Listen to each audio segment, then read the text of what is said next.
I have 8 random questions here. Great. You pick 3 numbers, and then they correlate with the questions that we start with. Great. 1, 3, and 7. Oh boy, 1, 3, and 7. I will remember that. Okay. First one's a nice softball. It's guest star. If you could guest star on the TV show of your choice, what show would you pick? And who would you play? Oh my gosh. Oh gosh, it's so good. Succession. I mean, it was just such a, I mean, I love that show so much. The writing, all of the actors, the ensemble of that cast and the way that they worked together was just, speaking of a well-oiled machine, that was just gold watching them. So that would be fun just to play for a second, even though it's canceled. That's a good one. Yeah. That's a good, I could see you on that too. Yeah, it'd be good. It'd be It'd be really good. like Power Boss or something. I like it. Yeah. All right, 1, 3. 3's a good one. I really like this one. It's rap gifts. Okay. What is the most memorable rap gift you've ever received or given? Oh gosh. Okay. So, that's so good. I've got to say that I just received a really, really special rap gift, and it was from our set photographer for the White Lotus.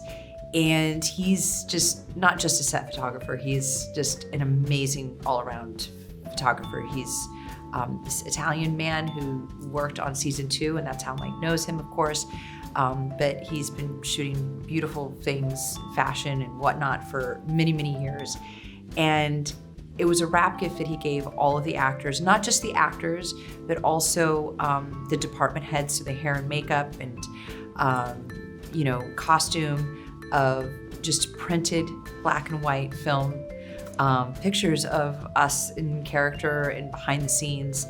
And it was just this big, beautiful stack. And for me, that was one of the most beautiful rap gifts. Tom Cruise actually did something very similar for Mission movies. And it's such a generous and thoughtful gift because there's such milestones in one's life, and to have a record of it that you can just flip to and see, it's just a beautiful gift. And he took the time in his art to do that, and it meant a lot to me. I love those kinds of gifts. I mean, it's kind of like an adult yearbook. Yes, it's like an adult yearbook. I love that. I like looking at my old yearbooks. Jeez, I did too. In fact, it's so cute because I have 2 kids.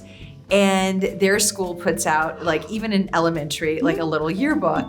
And the pride that my children have in those yearbooks, they look at them nightly, like, and remember, and he wrote this and she wrote that. And I'm like, oh, it's just not a thing that like you enjoyed as a high schooler or something like that, which is super special. I'm seeing the pride and the joy that it brings to like the littles as well. I love that you just said like an adult yearbook. It's totally that. It sticks with you too. Yeah. My last trip back east to visit my family, we unearthed my dad's yearbook. Oh, you're kidding. And we're like busy reading all of the messages. See, that's it. And you're looking at all the different funny glasses and the hairstyles, and it's super cool. My dad was an athlete. He was a pole vaulter, and kidding. Our brains now can't compute that as his children, but like there's proof written in the messages. You're like, Dad, that's bullshit for sure. Now I believe it. I believe it. All right, your last one was 7. I'm shocked I remembered all 3 numbers. You got a lot of fun questions today. This is one of my favorites. Okay. It's Scream. Okay. The only question that could be for Scream is, what's your favorite scary movie? Ooh, oh gosh. I would have to say Shining. It's just so good. All the elements of it. I mean, he's so scary. Rest in peace, Shelley Duvall. Like, how incredible was she in that? It's just cinematically, it's just everything about it. It's perfect. What's up, everyone? Welcome back for a new edition of Collider Ladies Night with a returning guest, Sean Monaghan. You were in Ladies Night from like the ground level. I didn't realize how long ago we taped, but you were probably one of the first 10 guests. Wait, are you serious? Yeah. I didn't know that. Because Messiah was 2019. Oh my gosh. See, I didn't know. I felt like you had been doing the show for like ages. Like it was a well-oiled machine. It's kind of a well-oiled machine now. It's grown a lot over the years, and it only grew because people like you believed in it at the start. So I love it. For that. I love it, Perry, and I'm happy to be back on it. So thanks for having me once again. What is the movie, the performance, or personal experience you had that first made you say to yourself, I have to be an actor? Ooh, gosh. Okay, so I just talked about this recently. Steel Magnolias was like the first movie that I remember watching that really moved me. I don't know if it inspired me to be an actor, but it's certainly when I reflect upon my career, I'm like, oh, that obviously had some impact on me, because I just remember watching these powerhouse women, these actresses, all of them who I revered at the time, just doing this dramatic, but also funny. It was heartbreakingly funny. This movie has just stuck with me my whole life. Anytime I see it, I have to watch it. But I will say that one of the most inspiring films, and still to this day, I always kind of go back to that, is A Woman Under the Influence. It's just as we all know, it's just one of the best performances, one of the best female performances of all time. And what a special, all I have to do is just flip that on, and it just makes me proud to be an actor and just want to be more like her. Oh, I love that answer so much. Now I have some follow-ups from our last chat. So one of the things that you mentioned when we were talking about how you kind of got going as a professional actor is that you said it was more about proving to yourself that you should be doing this. So it was making me wonder, can you name something that happened early on that you would say, prove to you I should be here? Absolutely. Without a doubt, it was a film called Trucker. It was a little independent film. And at the time, I had been really just doing, I was just coming off of Maid of Honor. So I'd done Kiss Kiss Bang Bang. I think I had done Mission.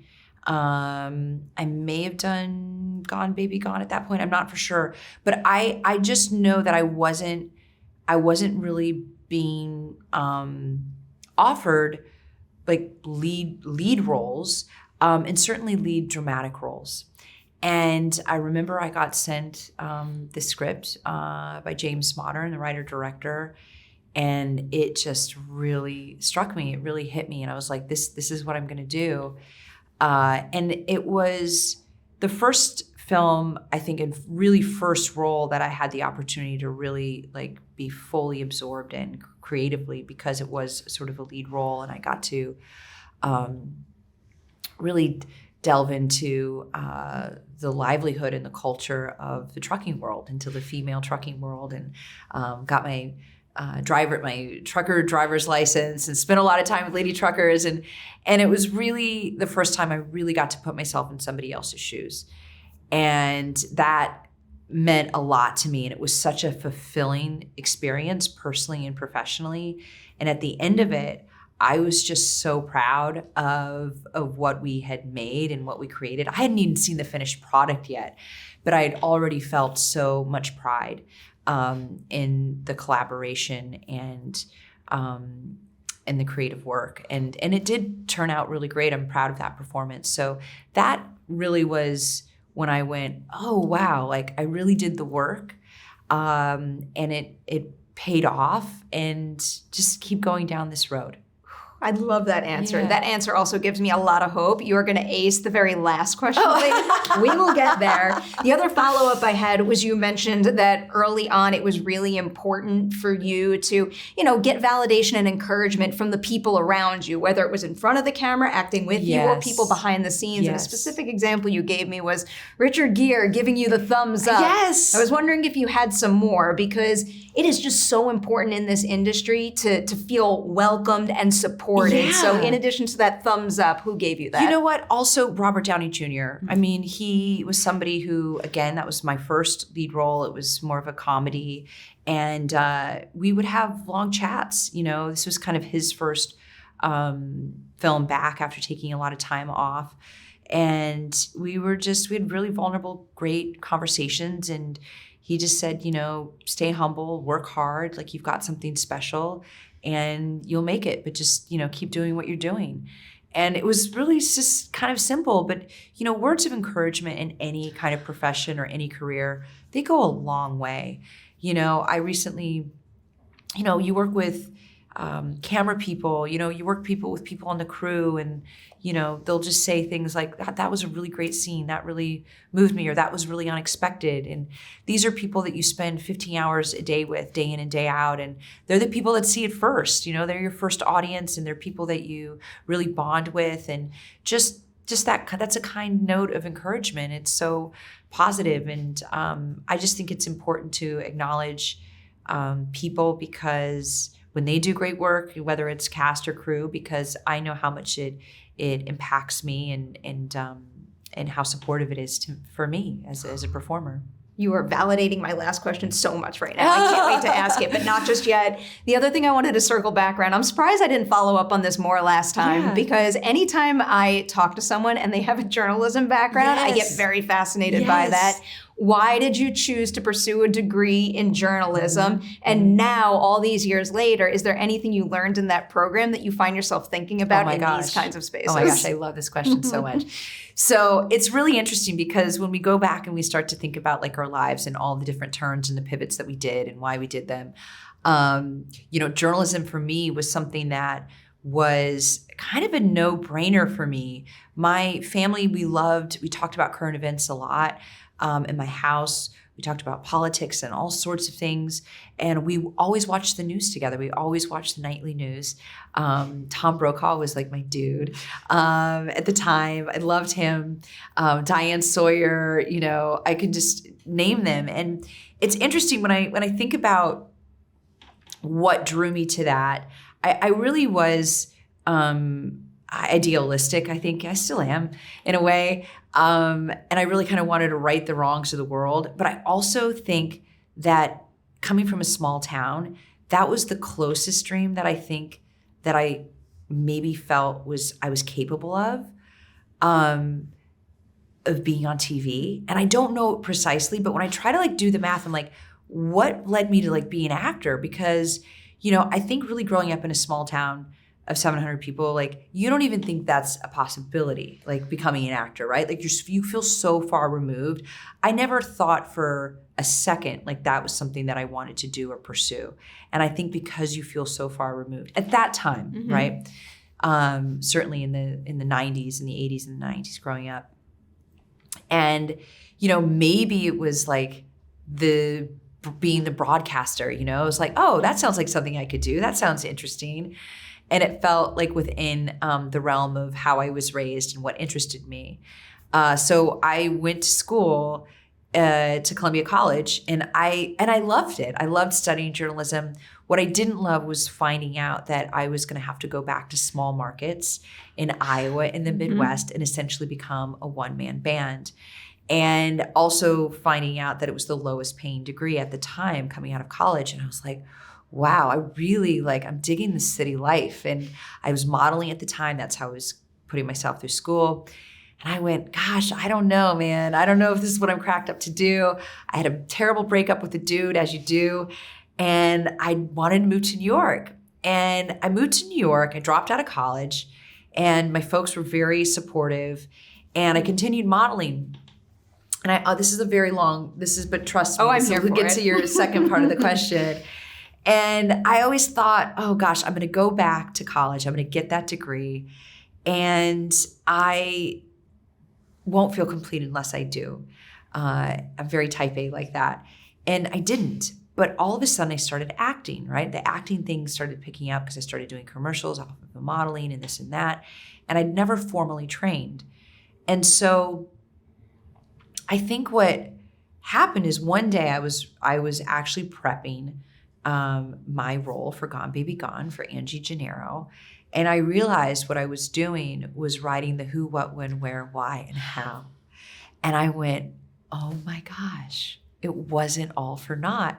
And I still do that. I still utilize those tools that I learned in journalism school in terms of finding out who my character is. I essentially do an investigative piece and I write the story of my character, which is the backstory, really. And so when I realized that, I was like, oh my gosh, that's so awesome. Because number one, I don't have to go back to school and finish my degree. Like I got what I needed from it. I'm on the right track over here. But But it was just such it was just like a big old thank you to the universe, because I'm such a firm believer and everything happens for a reason.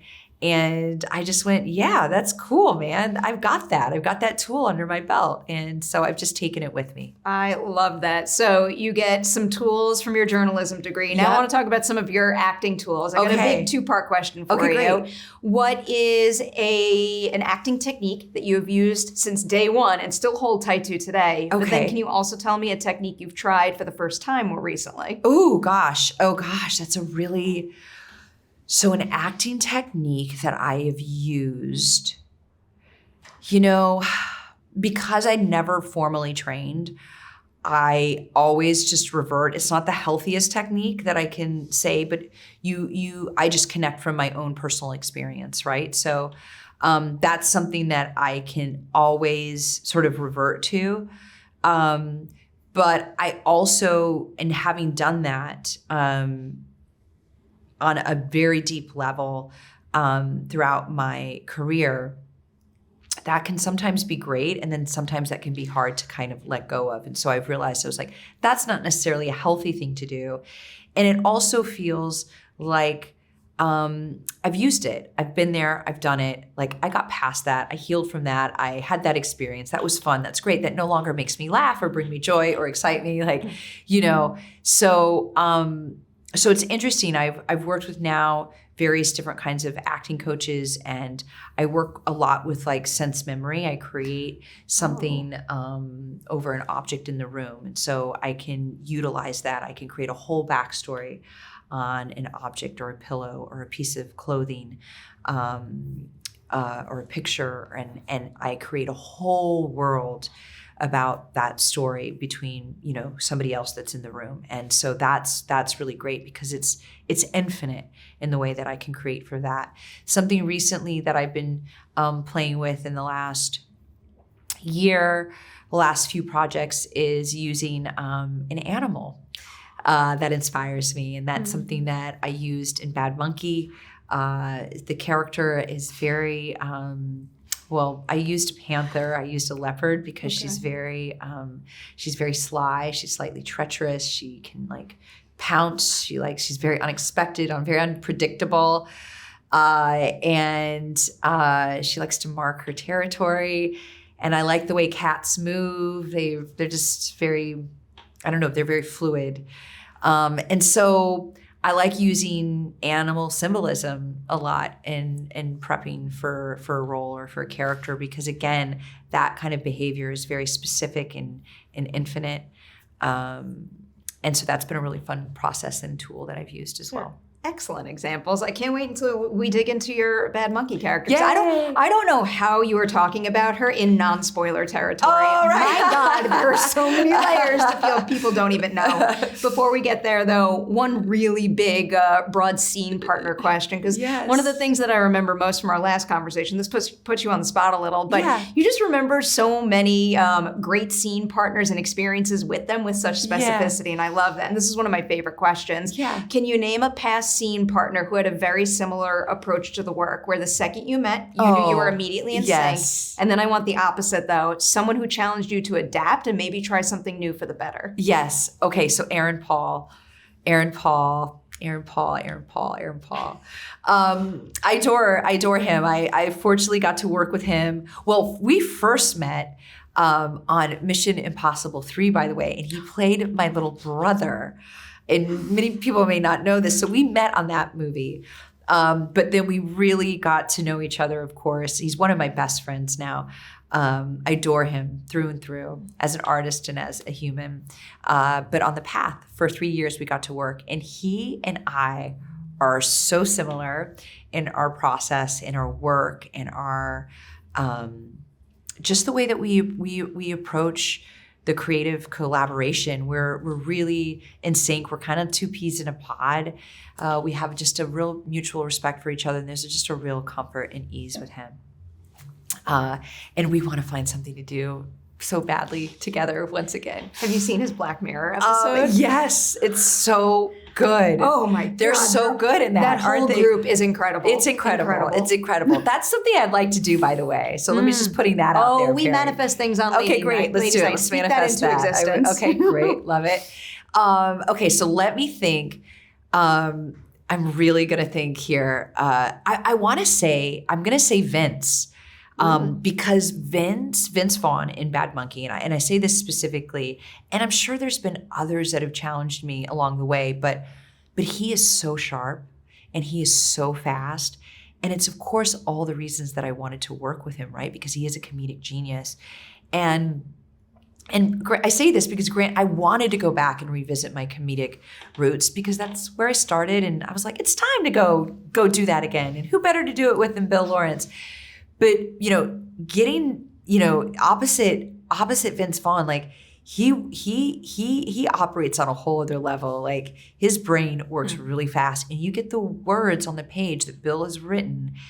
And then all of a sudden he will look at you, Vince, with like a twinkle in his eye and he'll say, let's play. And then you're like, oh shit, do we have to? And then he just goes, and you really rise to the occasion, of what he's bringing to the table, which is brilliant. And I'll say that like you meet him there because he carries you there, even if what you say isn't as funny or clever, because he's just that much more clever. He'll make it funny. He's that kind of scene partner that you can lean into. And so that's definitely a scene partner in recent years that I have felt like I went, oh boy, this is just, wow, I don't know if I'm up here, but thank you for, taking me under your wing and pushing me. And I think we have great scenes. We have great chemistry, and it was really, really fun. And I love working with him. Can confirm. You have many a great scene in this show. I have 2 more pit stops to hit before we get to Bad Monkey. Yes. The first one, I love this because since MaXXXine has hit theaters, yes. I kept this question and I keep asking it over and over because I kind of love it. So you know this. In the movie, Elizabeth Debicki plays a director. Yes. And at one point in the movie, she says that if this movie I'm making takes off, it will allow me to have a more meaningful voice in Hollywood. So for you, when you first started out, what did it mean to you to have a meaningful voice in Hollywood, and how has the definition changed since? Oh my God, I'm not letting go of that question. Oh my God, keeping it forever. What a great question. Gosh, that is a really great question. What does it mean? What has it meant to me to have a meaningful voice in Hollywood? I mean, honestly, just sitting here and you asking me that question makes me feel meaningful, makes me feel like I've done so much self-reflection on my career. It's not lost on me. Like I've been doing this. Somebody told me today, 25 years. And I keep telling myself it's 20 years, but no, we're going on 25 years. I can hardly believe that I've had a voice in this industry for that long, right? And getting to explore all the different things, the projects, and working with all the incredible talent that I have. That is so meaningful for me, just to still be able to sit here in front of you after 2019. That's like how many years? It's 5 years later. We're still talking. Could not believe it when I looked that up. We're still, either can I. It's crazy. We're still talking to each other. That means so much to me, to have navigated this industry, but also to have a family that I love and adore, that I feel like been just as successful at. That's meaningful to me. It's very, very meaningful. So I think if that answers your question, absolutely. that's special. I think that's a beautiful answer. Thank you. Now I'm veering in a complete different direction because I'm so glad we're talking By the way, now. and how great is Ty West for writing that line, by the way? Like, talk about a franchise. I just have to give him a shout out because I'm here for shout outs for Ty all day long. I love him so much as a filmmaker. I made no qualms about like telling him how much I wanted to be a part of, that movie, the final installment. I was like, dude, I love your female empowerment. I love everything that you're doing. Like, I just want you to know you'll make your choice, but I'm here. I want to do it. Nothing would make me more excited.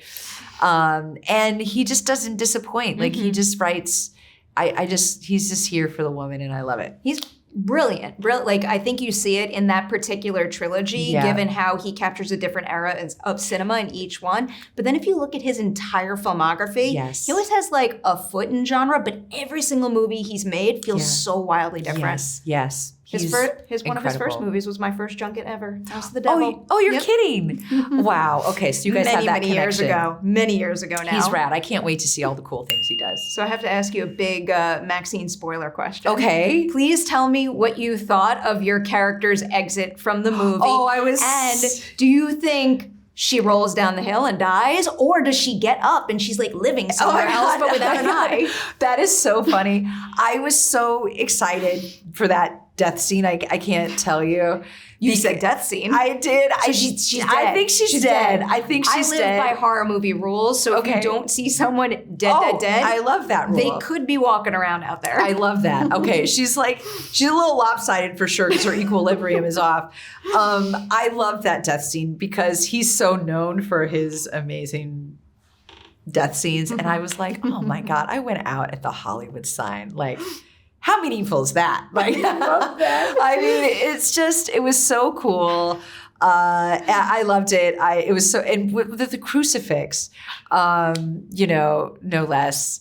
He was super rad. And yes, I think she's dead. But gosh, if she wants to come back in some way, shape, or form with one eye, I think that's awesome too. You would be so badass as a detective with an eye patch, like going around Hollywood. Come on, that's pretty sexy. I'm into that. I think the possibilities are endless. I think so too. I believe he can do it. All right, I might just have to text Ty after this. Again, we manifest things here. I am all for it. All right. Before I get to Bad Monkey, I have one more thing to hit. Yes. You probably know what this is, the White Lotus. Everyone's very excited that you're in this show. I will start with the question that is rather blunt that you probably can't answer. Yes. So I'll just get it out of the way now. Yes. Are you able to tell me anything about your character in the show? I can. Yes, I had a feeling. So here's something you might be able to answer. So given how decorated that show is, I imagine you go into it with certain expectations. Can you name an expectation that the production process has met, but then also something about shooting White Lotus that has surprised you? Yes. Okay, so I didn't expect Mike White to be as much of a unicorn as he is, but he's a true unicorn. He's such a special talent. First of all, he's an actor first and foremost. I mean, I like him from Chuck and Buck days. I've wanted to work with him for such a long time. So this was truly a dream come true, getting to be a part of the show, this season specifically. It's such a fun, juicy character. They all are. Nobody, you know what I mean? Everybody has their moments, It's so special, and that's just what Mike does brilliantly. But he's an actor first and foremost, and then he's the writer, and he's the director, and he's there every single day from the beginning to end. He directs every single scene. I don't know how he does it. His stamina is incredible. And he just does it with a smile on his face the whole time. Like, he really does. He brings so much energy to the set that I didn't expect that. I've never seen that. The only other person that I've seen do that is Cary Fukunaga. On True Detective, he directed every single scene. That was a beast of a season. And so is White Lotus. I mean, it is big. We do so much. The scope of season 3 is bigger than season 1 and season 2. The cast is bigger as a result. It's really special. And what is the thing that I didn't know that we would bond so much. I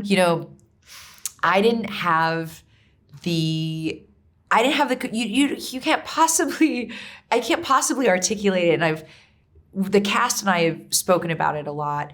But we're living together, we're working together. We are really all under the same roof together. I mean, we're in resorts, they're buyouts, we're having breakfast, lunch, and dinner together. It is like camp.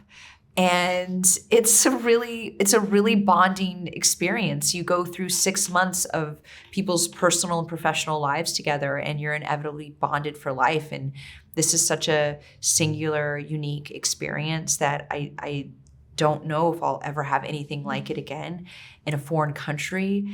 It has been one of the most beautiful bubbles I've ever been able to be a part of, and I'm so grateful for the experience.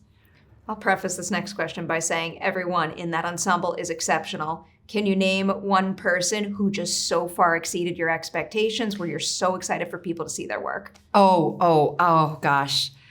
Well, I'll just say, Parker Posey. I can also, she is the queen. She's the queen of our lives, like all of our indie dreams. She does not disappoint. I got to live with Parker Posey.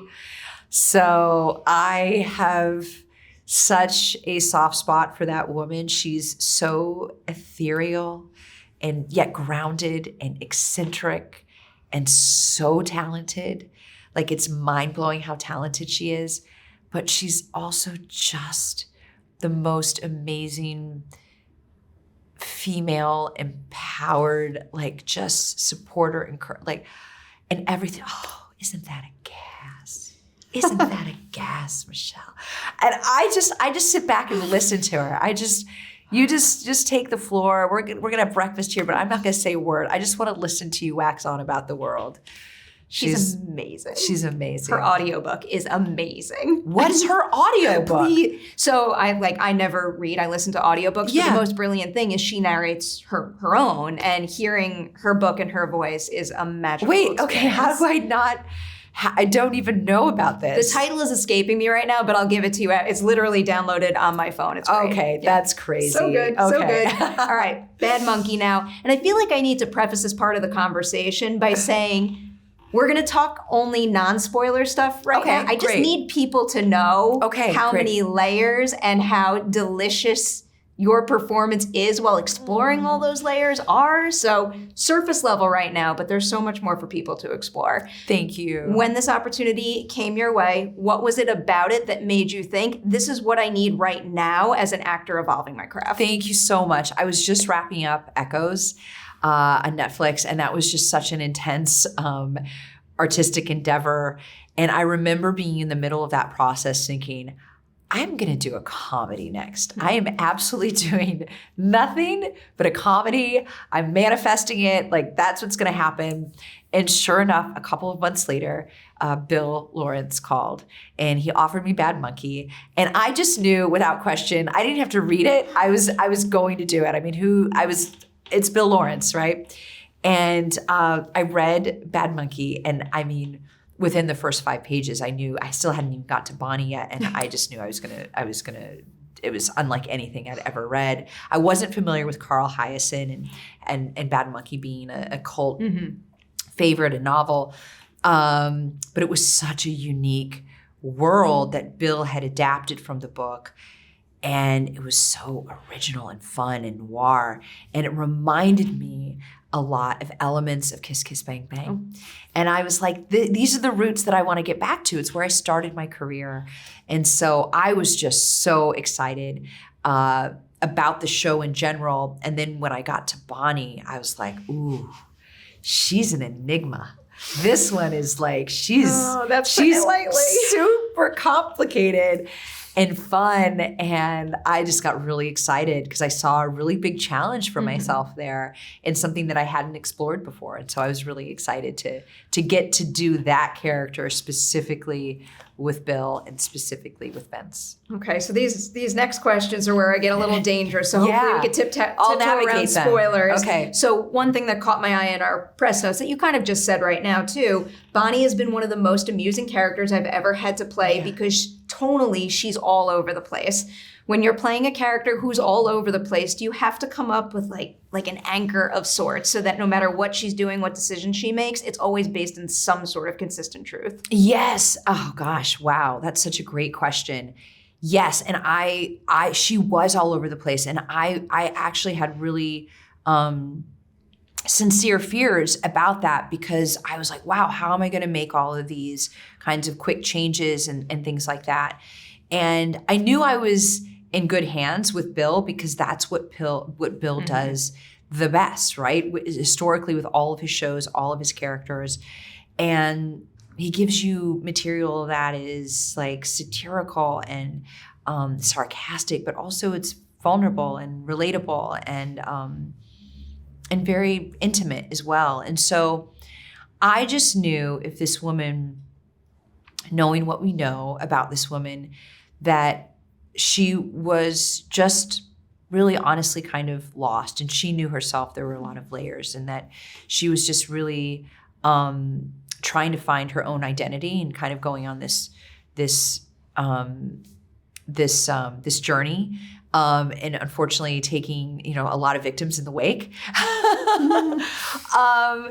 But I think it was just knowing that was the baseline, is always wanting to keep the character grounded in some way. And that was something that Bill and I worked really hard at, and we spoke at length at, because she is a woman, as we find out, is on the run from the law, from a very, we'll just say, a salacious crime.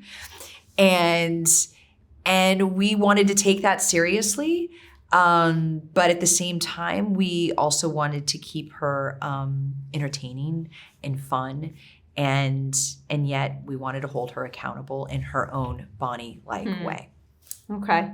So I'm going to put this one bluntly. I'm curious to see how you answer it. For anyone out there who gets the slightest taste of Bonnie at the very beginning and wants to know where she's going to go, what would you tell them is, I guess, her biggest want?